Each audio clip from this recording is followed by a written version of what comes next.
தமிழகத்தில் பள்ளி படிப்பை முடித்துவிட்டு உயர்கல்விக்கு செல்லும் மாணவர்கள் 75% உயர்ந்துள்ளனர் என்று துணை முதலமைச்சர் உதயநிதி ஸ்டாலின் பேச்சு.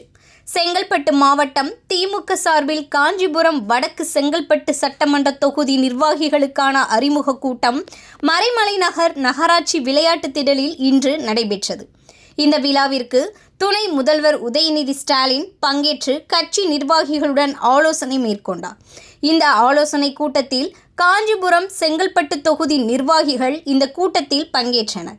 இந்த விழாவில் கலந்து கொண்டு பேசிய தமிழக துணை முதலமைச்சர் உதயநிதி ஸ்டாலின் பேசியதாவது: பள்ளி மாணவர்களை பொறுத்தவரை பள்ளி படிப்பு முடித்துவிட்டு உயர்கல்விக்கு செல்லும் மாணவர்கள் 75% உயர்ந்துள்ளனர் என்றும் உதயநிதி ஸ்டாலின் தெரிவித்தார். மேலும் கல்லூரி படிப்புக்கு மாணவர்கள் கல்வித் தொகை பெற்று வருகின்றனர் என்று கூறினார்.